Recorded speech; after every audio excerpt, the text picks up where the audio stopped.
और इस बीच एक बड़ी खबर आ रही है। रिश्वत लेकर सदन में वोट देने पर अब सांसदों विधायकों को केस में छूट नहीं मिलेगी। सुप्रीम कोर्ट की 7 जजों की बेंच ने 1998 के फैसले को पलट दिया है। तो घूस लेकर सदन में वोट देने का जो मामला था उस पर यह सुप्रीम कोर्ट ने कहा है कि विशेषाधिकार के तहत केस से छूट नहीं मिल सकती। सामान्य नागरिकों के लिए जो भ्रष्टाचार को लेकर नियम है वही सांसदों और विधायकों पर लागू होते हैं। सुप्रीम कोर्ट ने कहा कि विशेषाधिकार सदन के साझा कामकाज से जुड़े विषय के लिए है। वोट के लिए रिश्वत लेना विधायी काम का हिस्सा नहीं है। इसलिए अगर ऐसा सदन के सदस्य करते हैं तो उन्हें मुकदमे से राहत नहीं दी जा सकती। तो यह बड़ी खबर है। सुप्रीम कोर्ट ने 1998 के फैसले को पलट दिया है। 7 जजों की बेंच ने यह फैसला सुनाया है। सुप्रीम कोर्ट ने कहा है कि ये पैसा लेके वोट करना और पैसा लेके सवाल पूछना ये पार्लियामेंट्री डेमोक्रेसी के लिए जहर के समान है। ये पार्लियामेंट्री डेमोक्रेसी के लिए कैंसर है। इसलिए इसको रोकना बहुत जरूरी है। और आज स्पष्ट कर दिया है, अब किसी भी विधायक को या किसी भी सांसद को पैसा लेके पार्लियामेंट में कुछ भी करने पे कोई इम्यूनिटी नहीं होगी। उसको नॉर्मल जैसे एक क्रिमिनल के खिलाफ केस चलता है, एक भ्रष्टाचारी के खिलाफ केस चलता है, वो भ्रष्टाचारी के खिलाफ केस चलेगा। तो सुप्रीम कोर्ट ने 1998 का फैसला पलटा है और सीधे रुक करते अपने सहयोगी निपुण सहगल का। निपुण, जिस तरीके से ये सुनवाई हुई 5 अक्टूबर को सुरक्षित रख लिया गया था फैसला, क्या महत्वपूर्ण बातें सुप्रीम कोर्ट ने कही इस मामले को लेकर? देखिए, ये पूरा का पूरा फैसला बहुत महत्वपूर्ण है क्योंकि 1998 में जो फैसला आया था पीवी नरसिम्हा राव मामले में, वो बड़ा एक विरोधाभासी स्थिति पैदा करता था। वो कहता था कि रिश्वत लेकर सदन के अंदर वोट देना जो है या भाषण देना, ये विशेषाधिकार के दायरे में आएगा। सांसदों को 105(2) अनुच्छेद है और 194(2) के तहत विधायकों को विशेषाधिकार मिलते हैं जिसमें उन पे सदन की किसी कार्रवाई के लिए मुकदमा नहीं चलता है। सुप्रीम कोर्ट ने माना था कि रिश्वत लेकर अगर किसी ने वोट दिया है या भाषण दिया है सदन में तो वो विशेषाधिकार के दायरे में, यानी ये जो संरक्षण हासिल है उसमें आ जाएगा। सुप्रीम कोर्ट ने आज ये संरक्षण हटाया है और कहा है कि इस तरह का संरक्षण नहीं मिल सकता। बिल्कुल निपुण, किस पर इसका सीधा असर पड़ेगा? किस किस तरीके की चीजें जो सामने आती हैं, किस तरीके से असर पड़ेगा? जो राज्यसभा चुनाव में चीजें सुनने को मिलती हैं, जो एमएलसी चुनाव में चीजें सुनने को मिलती हैं, क्या वो सारी चीजें प्रभावित होंगी, कानून के दायरे में आएंगी? देखिए, इसमें बहुत सारी बातें बताने के लायक है। पहली बात तो ये है, मैं जैसा आपको बता रहा था कि 1998 का जो फैसला था वो बड़ा विरोधाभासी स्थिति पैदा करता था। कहता था कि रिश्वत लेकर अगर आपने वोट दिया तो मुकदमे से छूट है, लेकिन अगर आपने मेरे से रिश्वत ली लेकिन मेरे मुताबिक वोट नहीं दिया तब मुकदमा चल सकता है, यानी रिश्वत लेकर काम करना पड़ेगा। इस तरह की सुप्रीम कोर्ट ने कहा है, यह बड़ी विरोधाभासी स्थिति है। रिश्वत लेना ही अपने आप में किसी विधायी कार्य का हिस्सा नहीं है। जो विधायी कार्य हैं जिसके लिए विशेषाधिकार मिलता है वो एक सांसद विधायक के कर्तव्य का हिस्सा होते हैं और वो कर्तव्य का हिस्सा कहीं से भी नहीं है कि रिश्वत लेके आप वोट दें या वोट ना दें। रिश्वत ले लें लेकिन वोट ना दें, कहीं कवर नहीं होगा। अब आइए इस बात पर कि असर क्या पड़ेगा। सबसे पहला असर, सीधा असर पड़ेगा झारखंड मुक्ति मोर्चा की नेता सीता सोरेन पर, क्योंकि वही पहुंची थी यहां पर। उन्होंने 2012 में रिश्वत ली थी राज्यसभा चुनाव में वोट देने के लिए आर.के. अग्रवाल नाम के प्रत्याशी से और वोट भी नहीं दिया था उन्होंने।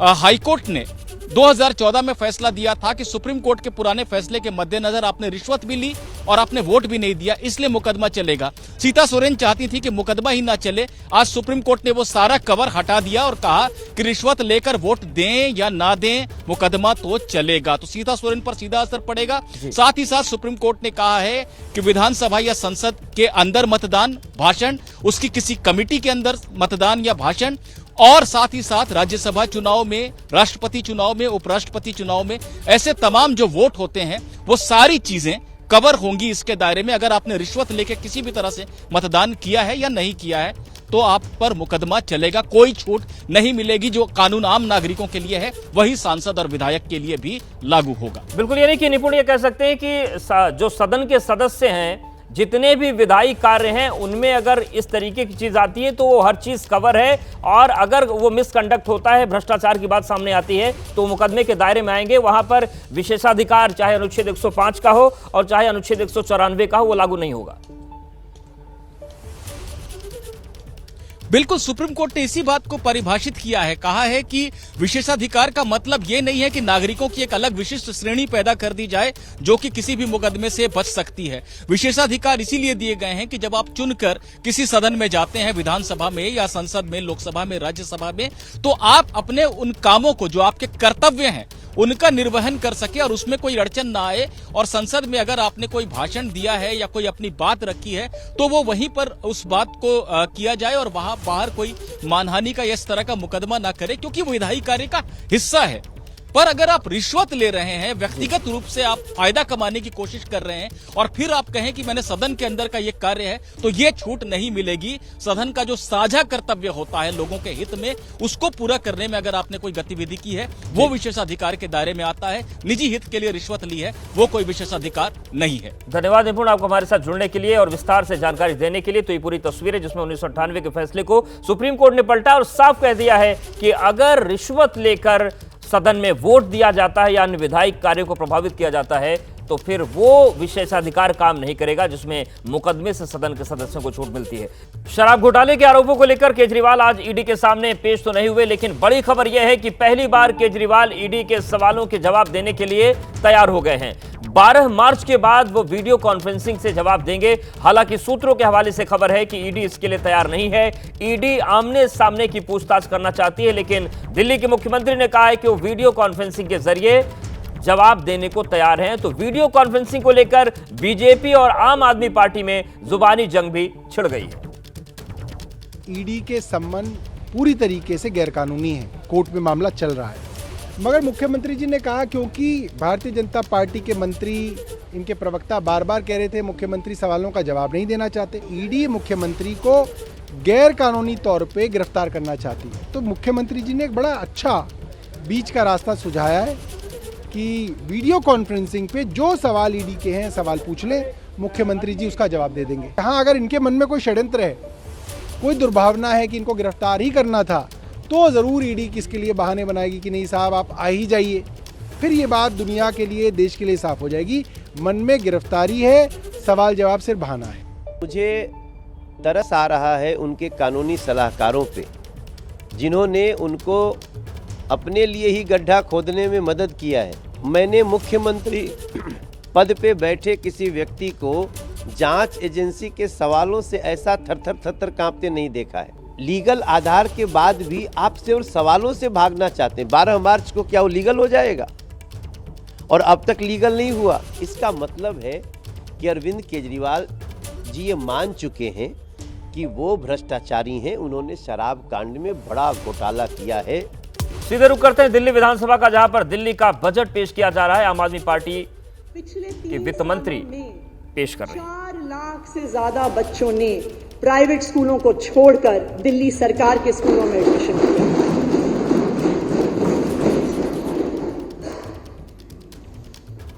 अध्यक्ष महोदय, दिल्ली की शिक्षा व्यवस्था की 10 सालों की बदलती तस्वीर सिर्फ स्कूलों तक सीमित नहीं है, बल्कि ये शिक्षा क्रांति उच्च शिक्षा और तकनीकी शिक्षा संस्थानों तक भी पहुंची है।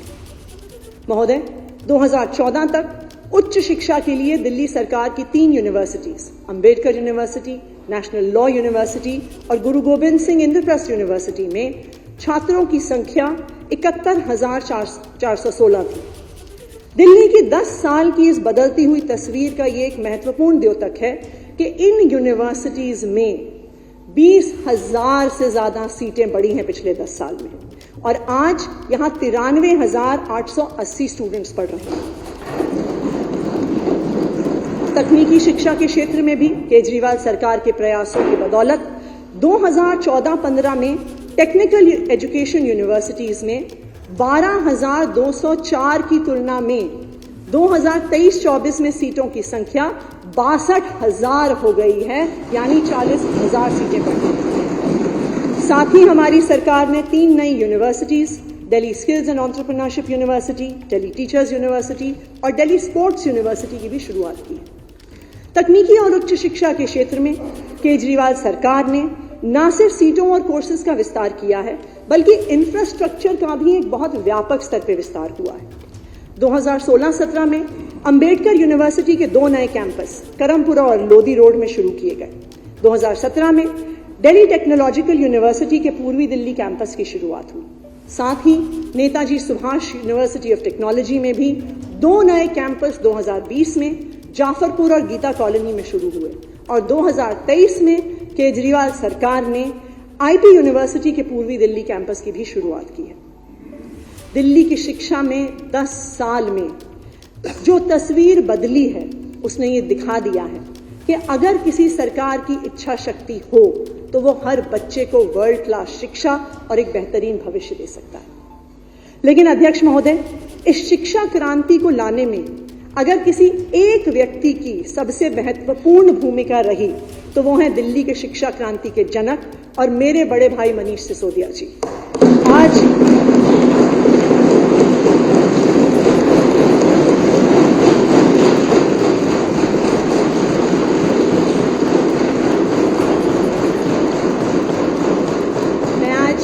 इस सदन में मनीष जी के बच्चों के प्रति प्यार और शिक्षा के प्रति जज्बे को सलाम करती हूं, क्योंकि शायद इस प्यार और इस जज्बे के बिना इतने कम समय में इतना बड़ा बदलाव संभव नहीं।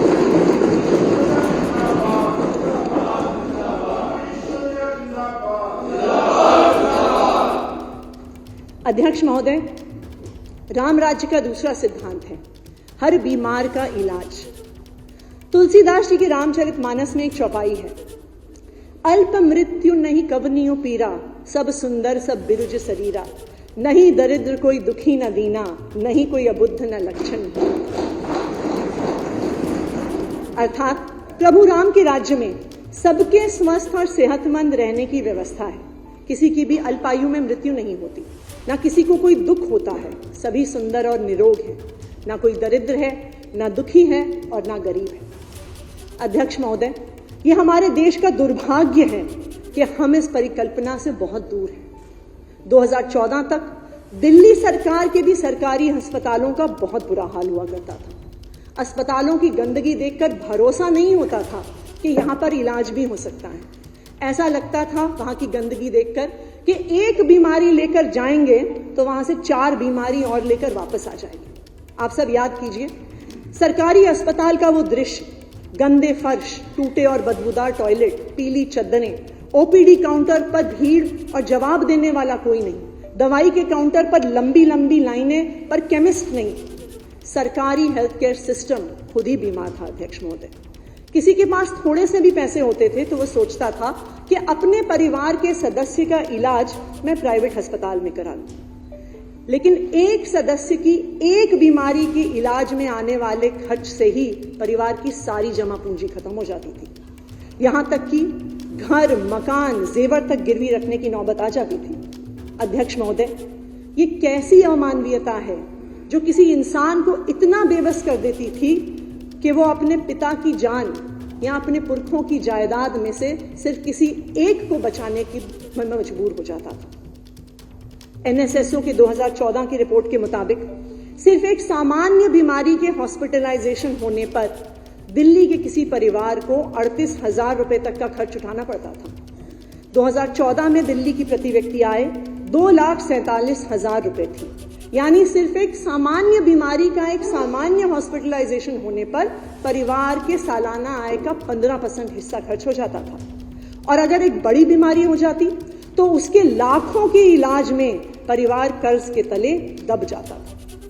लेकिन केजरीवाल सरकार ने यह प्रण लिया कि दिल्ली में रहने वाले हर व्यक्ति को हम वर्ल्ड क्लास स्वास्थ्य सुविधाएं देंगे, चाहे वो अमीर हो या वो गरीब हो। मुझे बहुत गर्व है कि केजरीवाल सरकार के आने के 9 साल में हमारी दिल्ली की स्वास्थ्य व्यवस्था ने मजबूरी से मजबूती तक और निराशा से विश्वास तक का सफर। तो दिल्ली सरकार का बजट पेश हो रहा है। वित्त मंत्री आतिशी इस वक्त बजट पेश कर रही है। बड़ी खबर आ रही है, शराब घोटाले के आरोपों को लेकर केजरीवाल आज ईडी के सामने पेश नहीं हुए, लेकिन अपडेट बड़ा यह है कि केजरीवाल ईडी के सवालों के जवाब देने के लिए तैयार हो गए हैं। 12 मार्च के बाद वो वीडियो कॉन्फ्रेंसिंग से जवाब देंगे। हालांकि सूत्रों के हवाले से खबर यह है कि ईडी इसके लिए तैयार नहीं है। ईडी आमने सामने से पूछताछ करना चाह रही है, जबकि दिल्ली के मुख्यमंत्री अरविंद केजरीवाल ने कहा है कि 12 मार्च के बाद का वक्त दिया जाए और वीडियो कॉन्फ्रेंसिंग के जरिए वो ईडी के हर सवाल का जवाब देने के लिए तैयार हैं। तो ये इस वक्त की बड़ी खबर है। ईडी से वीडियो कॉन्फ्रेंसिंग के जरिए बातचीत के लिए अरविंद केजरीवाल तैयार हैं। उन्होंने कहा 12 मार्च के बाद का वक्त दिया जाए। ईडी के समन पर दिल्ली के कैबिनेट मंत्री सौरभ भारद्वाज ने मांग की। उन्होंने कहा कि वर्चुअल तरीके से सीएम केजरीवाल से पूछताछ हो। प्रावधान तो बनाने से बनता है। 2 साल पहले तक एससी में भी प्रावधान नहीं था। वीडियो कॉन्फ्रेंसिंग की पूछताछ का लाइव टेलीकास्ट हो, पूरा देश देखे कि उनसे छिपाने के लिए उनके पास कुछ नहीं है। अरविंद केजरीवाल को ईडी ने जो 8वां समन भेजा था उस पर भी अरविंद केजरीवाल नहीं गए हैं और उन्होंने सीधे तौर पर कहा है कि वो 12 मार्च के बाद वीडियो कॉन्फ्रेंसिंग के जरिए ईडी के सवालों का जवाब देने को तैयार है। इस बारे में बातचीत करने के लिए आम आदमी पार्टी के वरिष्ठ नेता और कैबिनेट मंत्री सौरभ भारद्वाज हमारे साथ हैं। इस बार जवाब ये दिया गया है कि समन इलीगल जरूर है लेकिन जवाब देने को तैयार है, लेकिन शर्त के साथ आपने कहा है, क्यों? देखिए, कई दिनों से भारतीय जनता पार्टी जनता में एक झूठ फैला रही थी कि अरविंद केजरीवाल के पास सवालों के जवाब नहीं है, अरविंद केजरीवाल सवालों से भाग रहे हैं। और आज अरविंद केजरीवाल जी ने जो खत ईडी को लिखा है उसमें आज पूरे देश के सामने भारतीय जनता पार्टी एक्सपोज हो गई, क्योंकि इनको ना किसी सवाल से मतलब है ना उसके जवाब से मतलब है। इनका मकसद अरविंद केजरीवाल को चुनावों से पहले गिरफ्तार करना है और उसी की पूरी जो साजिश है वो चल रही है। अगर इनको सवालों से मतलब है तो आप सवाल पूछिए वीडियो कॉन्फ्रेंसिंग में, आपको सारे जवाब मिलेंगे। लेकिन ईडी तो कह रही है ऐसा कोई प्रावधान ही नहीं है कि आप वीडियो कॉन्फ्रेंसिंग के जरिए सवाल पूछने जाएं। आपको 8 बार समन भेजा गया, आप कभी भी आ सकते थे जवाब देने के लिए, अगर जवाब देना ही था। देखिए, ईडी ये बताए कि उनको ऐसा क्या सवाल है जो वीडियो पे नहीं पूछा जा सकता। अरविंद केजरीवाल जी तो ये कह रहे हैं, हम ये कह रहे हैं कि आप वो वीडियो कॉन्फ्रेंसिंग पूरे देश में लाइव दिखाइए, लाइव टेलीकास्ट कीजिए। आपके सवाल, उनका जवाब अरविंद केजरीवाल पूरे देश के सामने देंगे। हमारे पास छुपाने के लिए कुछ नहीं है। जब देश की सबसे बड़ी अदालत सुप्रीम कोर्ट के अंदर वीडियो कॉन्फ्रेंसिंग अलाउड है, बड़े बड़े वकील वीडियो के तहत पहुंचते हैं, तो ईडी को क्या दिक्कत हो सकती है? जब सुप्रीम कोर्ट ने अलाउ कर दिया, ईडी कौन होता है? ईडी लिखित में जवाब दे तो उनका जवाब देंगे। सवाल तो ये भी पूछा जाएगा ना सौरभ कि क्यों नहीं जाना चाह रहे अरविंद केजरीवाल? गिरफ्तारी का डर है? आपको लग रहा है कि गिरफ्तार होने वाले इसीलिए नहीं जाना चाहते? ये हमें मालूम है और आज हमने पूरे देश के सामने ईडी को एक्सपोज कर दिया कि उनका मकसद सिर्फ और सिर्फ अरविंद केजरीवाल को गिरफ्तार करना है। तो इस पूरे मामले पर राजनीतिक बयानबाजी शुरू हो गई है। बीजेपी कह रही है कि केजरीवाल जानबूझकर नियम तोड़ रहे हैं। दिल्ली बीजेपी अध्यक्ष वीरेंद्र सचदेवा ने दावा किया है कि शराब घोटाले में केजरीवाल ने घोटाला किया है। तो जिस तरीके से अरविंद केजरीवाल ने कहा कि मैं वीडियो कॉन्फ्रेंसिंग के जरिए सवालों का जवाब देने को तैयार हूं, लेकिन बीजेपी अब कह रही है कि केजरीवाल जानबूझकर नियम तोड़ रहे हैं। अरविंद केजरीवाल ने आज 8वां सम्मन भी ईडी का छोड़ दिया है। वो जांच में नहीं गए, जानबूझकर कानून का उल्लंघन कर रहे हैं और एक अपराधी जिस तरह से जांच से भागता है उसी तरह से अरविंद केजरीवाल भाग रहे हैं। अरविंद केजरीवाल, आपको जांच एजेंसी के सामने जाना होगा, क्योंकि शराब घोटाले की सच्चाई बहुत देर तक छुप नहीं सकती और सब जानते हैं कि शराब घोटाले में आपने कमीशन खाई है, चोरी की है। कब तक जांच एजेंसी से भागेंगे? कानून का पालन कीजिए और जांच एजेंसी का सामना कीजिए। तो शराब घोटाले मामले में ईडी का जो समन अरविंद केजरीवाल को दिया जा रहा है, इस पर सियासत तेज हो गई। हमारे सहयोगी दीपक रावत लगातार बने हुए हमारे साथ। दीपक, जिस तरीके से ये बयानबाजी शुरू हुई है, आम आदमी पार्टी कह रही है कि आप वीडियो कॉन्फ्रेंसिंग के जरिए सवाल करिए और पूरे देश के सामने लाइव टेलीकास्ट कर दीजिए। बीजेपी कह रही है नियम तोड़े जा रहे हैं।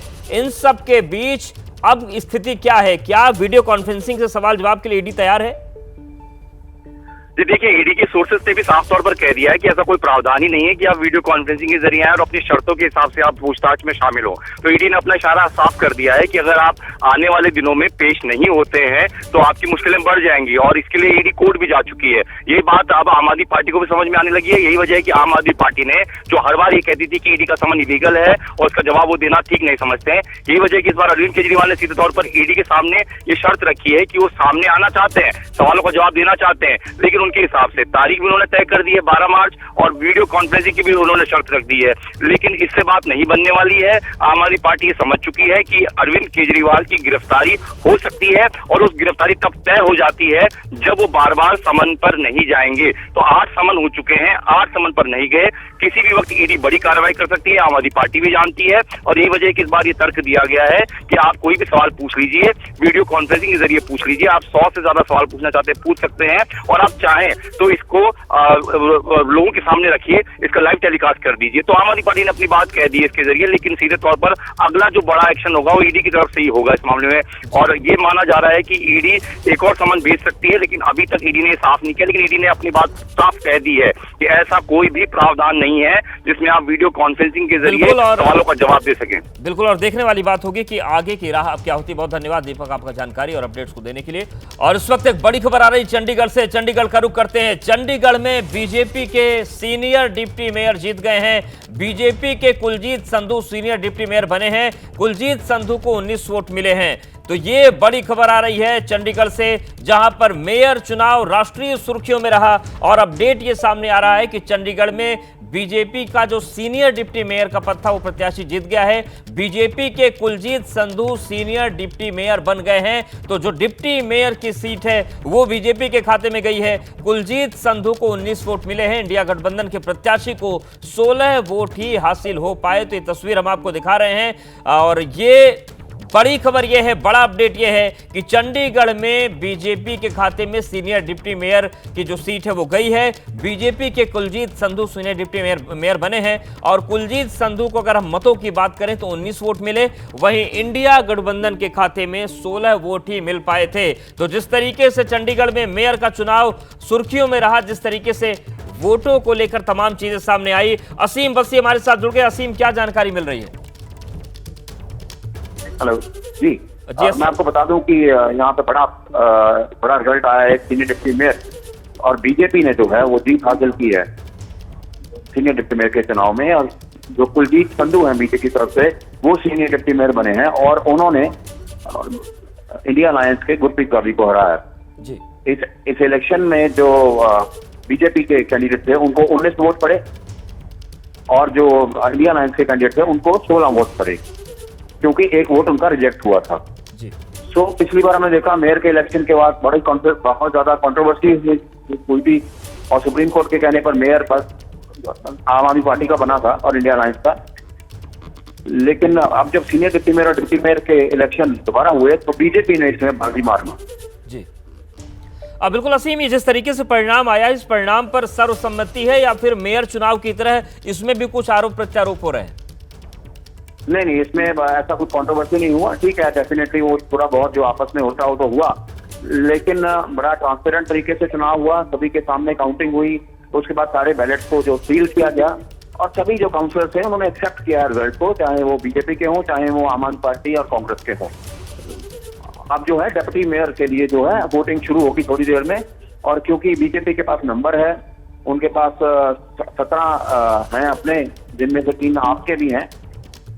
एमपी की एक वोट होती है और अकाली दल भी उनको फेवर करेगा, तो 19 वोट उनके पास हैं जी। बल्कि जबकि जो आम आदमी पार्टी है और कांग्रेस का अलायंस है उनके पास 17 वोट हैं जी। तो धन्यवाद असीम, आप हमारे साथ जुड़ने के लिए, जानकारी देने के लिए। तो बड़ी खबर है चंडीगढ़ से, चंडीगढ़ में बीजेपी का सीनियर डिप्टी मेयर जीत गया है। बीजेपी के कुलजीत संधू ने सीनियर डिप्टी मेयर पद पर जीत हासिल की है। कुलजीत संधू को 19 वोट मिले हैं, जबकि इंडिया गठबंधन के प्रत्याशी को 16 वोट मिले हैं। और सबसे अहम बात यह कि इस परिणाम को सभी ने माना है। जिस तरीके से मेयर चुनाव को लेकर विवाद हुआ था, वो स्थिति इसमें नहीं बनी है। बड़ी खबर बेंगलुरु से है। रामेश्वरम कैफे ब्लास्ट केस में संदिग्ध आरोपी का एक और सीसीटीवी फुटेज सामने आ गया है। इस फुटेज में संदिग्ध बस से नीचे उतरते हुए नजर आ रहा है। कैफे के बगल में ही एक बस स्टॉप है, जहां से वो कैफे की तरफ बढ़ा। पुलिस अब इलाके में लगे सभी सीसीटीवी फुटेज को खंगाल रही है। तो ये देखिए, तस्वीर नई सामने आई है। पहले 2 सीसीटीवी सामने आए थे, जिसमें यह संदिग्ध सड़क पर चलता हुआ और कैफे में दाखिल होता हुआ दिख रहा था। अब तीसरा सीसीटीवी फुटेज सामने आया है, जिसमें ये रामेश्वरम कैफे के बगल में ही एक जो बस स्टैंड है, वहां से ये सीसीटीवी मिला है। बस से उतरता हुआ ये नजर आ रहा है।